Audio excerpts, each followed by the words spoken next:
Aujourd'hui, je te donne les 5 étapes pour devenir coach sportif. Tu n'es pas du tout coach sportif, tu n'es pas du tout diplômé. Je vais t'expliquer comment, dès maintenant, du début de ton idée de reconversion à devenir un coach qui réussit, les 5 étapes principales pour moi et pour réussir et faire les bons choix. Bonjour, je m'appelle Anthony Chaves, je suis coach sportif, fondateur de la franchise Perform Coach et fondateur du BPAF, Perform Coach, qui te permet de devenir coach sportif officiellement. Aujourd'hui, je te présente les 5 étapes pour réussir à devenir coach sportif et pour devenir coach sportif. Alors en fait, si tu n'es pas diplômé, déjà la première chose qu'il faut que tu saches, c'est qu'il faut que tu te poses des bonnes questions dès le départ. C'est la première étape. Pour ça, je te conseille deux choses. La première, c'est peut-être de regarder toutes les vidéos que j'ai faites pour te permettre du coup, ça fait un peu auto-promo, mais quand même, de regarder les vidéos où j'en parle beaucoup, ça te permet de savoir si ça te correspond. Et plus sérieusement, la deuxième, c'est pour moi hyper important que tu ailles sur le terrain et que tu essayes. Moi, je conseille à tous les gens qui me contactent de dire ok, allez passer 2, 3, 4, 5 jours avec un coach sportif.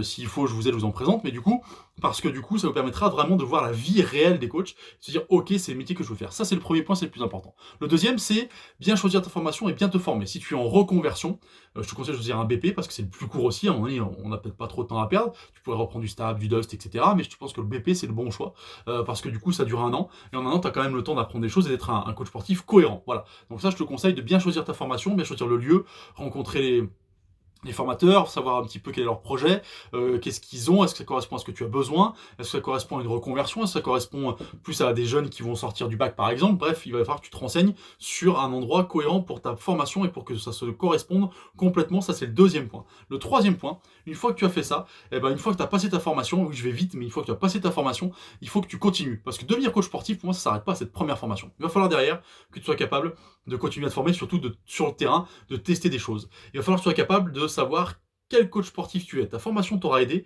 mais tu vas devoir derrière savoir comment faire en sorte d'être aligné avec toi-même pour être le meilleur coach possible que tu es. Et comment transférer les qualités d'avant que tu avais, si tu es en reconversion par exemple, avec le travail de maintenant. Ça, c'est hyper important. C'était le troisième point. Le quatrième point, et ça je pense que on rentre vraiment dans le vif du sujet complètement, c'est être capable de créer le coach sportif que tu veux absolument être. C'est-à-dire que tu as eu ton diplôme, tu as testé un petit peu, tu t'es lancé un petit peu, et maintenant il faut que tu saches tout de suite et rapidement quel coach sportif tu veux être. Je m'explique. J'ai dit toujours quand tu es coach sportif, il faut faire des choix et il faut très clairement être spécifique sur quelque chose parce que du coup c'est ce qui va te permettre de pas t'éparpiller de partout et surtout qui va te permettre de très bien vivre de ta discipline si tu es un spécialiste. Donc il faut vite que tu saches et que tu te spécialises dans quelque chose et que tu te dises ok, moi ma spécialité, ce que je veux faire c'est ça, c'est m'occuper des gens en surpoids, c'est m'occuper des sportifs de haut niveau, c'est m'occuper peu importe, voilà, la rééducation, ce que tu veux, mais choisir vraiment un credo et de t'y tenir complètement. Ça, c'est le quatrième point. Le cinquième, et ça, je pense que c'est la finalité complète, c'est avoir la liberté de choix de ton emploi du temps. Quand tu es coach et quand tu veux vraiment réussir et quand tu veux vraiment réussir à être coach sportif,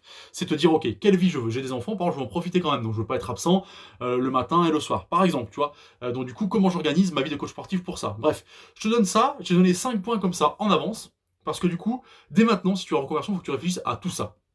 Tu ne sauras pas mettre tout ça en application dès maintenant. Mais il faut que dans le projet à long terme, et j'en parle souvent, le projet à 5 ans, le projet à long terme, c'est ce qui va décider de tes choix de maintenant. Donc du coup, il faut que tu sois capable d'avoir tout ça en visu, même si tout ne se passe pas comme prévu, au moins d'avoir ça en visu pour te dire, ok, je veux arriver là, je veux telle vie dans 5 ans, et du coup, je veux devenir ça. Et dans 5 ans, il y a une étape par année, alors un peu moins, je pense que dans 2 ans, 2, 3 ans, tu peux devenir le coach sportif que tu veux sans souci. Bah du coup, là, tu vas pouvoir te projeter et te dire, ok, je veux atteindre ça. Et si c'est cohérent, tu vas voir que le chemin va se faire tout seul. Si tu veux en savoir plus, si tu veux d'autres informations comme celle-là, tu cliques en dessous, tu as la newsletter, tu t'inscris et tous les jours tu recevras une vidéo qui t'explique comment devenir coach sportif. Écoute, je te souhaite une bonne journée, je te dis à bientôt.